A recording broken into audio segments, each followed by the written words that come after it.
Hey there, welcome back. If you're new here, I'm May, and I make Dream SMP theory videos on my YouTube channel, so let's do some more, shall we? This round, we're going to be talking about what I think the world-ending event is going to be that would send everybody over into the 1.18 world update that I talked about in my last video. By the way, if you haven't seen that one, go see that one, because I'm pretty proud of it. For this theory, I actually have 3 separate ideas, so I'm going to talk about each of them. They're also going to be talked about in the order from least to most likely to happen, or how I think they're supposed to happen, so just keep that in mind. The first one is that everybody is going to go to the end, beat the Ender Dragon, go through the final portal in the end, and wind up in the 1.18 world update. Now, I'm putting this first because it seems the least likely in my opinion, because I feel like that is the one singular rule that will never be broken on the Dream SMP. Dream is not allowing anybody to go to the end or to beat the game.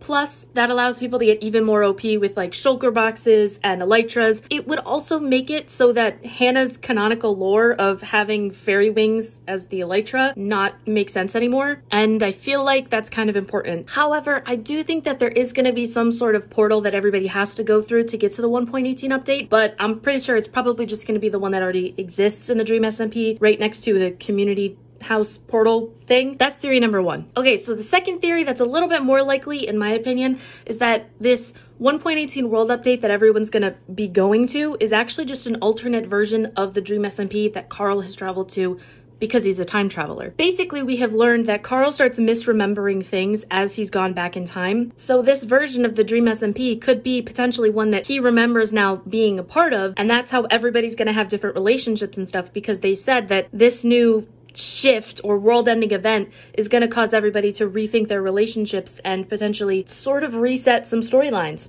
possibly. However, this does also mean that a lot of work on the front end is going to have to be done in order to get everybody over there in the first place. And while I do see Carl totally willing to take on a project like this, he's still trying to do his own Tales from the SMP episodes, really hoping they come back soon, by the way. And I don't know how much those are going to tie into the overall Dream SMP storyline, especially since he likes the idea of keeping the Tales from the SMP series as its own separate thing, and then only having a little bit connect to his character within the Dream SMP itself. And yes, while this has brought the inclusion of Dream XD into the mix, I don't necessarily know if that's going to be the exact reason that everybody goes over, but I do think it's a good contender for a potential reason as to why, especially because the fact that Dream XD is kind of the reason I think everyone's going to go over in the first place. So, theory number 3, and the theory that I am the most on board for in regards to the world-ending event, is actually the Revival book and the Death book. Let me explain. So Dream XD said that when he first started messing around with the Dream SMP, he dropped 2 books, the Revival book and the Book of Death. And Dream has the Revival book, and we know that Sapnap has the Book of Death.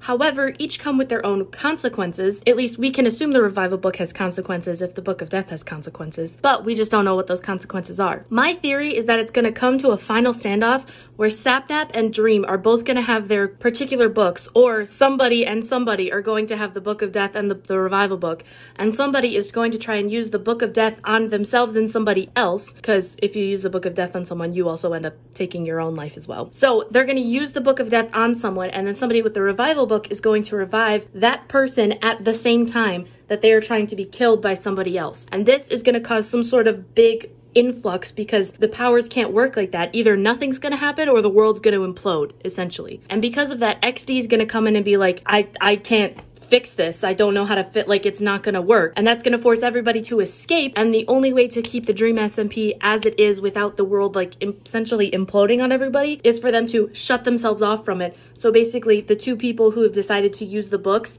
have to run away, and because anybody who witnessed this, by the way, this is going to be in front of like everybody, they're all going to have to go away as well, because the power's going to work that way. This way, I think it's a little bit easier to explain, because it requires a little bit less upfront work on the part of all of the creators as a whole. It just really requires the work of the 2 people who are going to be fighting over the one person who the books are being used on, and then everyone just has to sit there and basically watch and react to it, which is a little bit easier than trying to complete every single storyline at once. It just allows for a nice little, plus it's able to convince other people to play on again, because they don't have to do much in terms of restarting their storyline. So yeah, those are my theories. Let me know if you have any questions in the comments, or if you have any other theories that I could potentially talk about. But yeah, until then, see you guys next time. Okay, bye!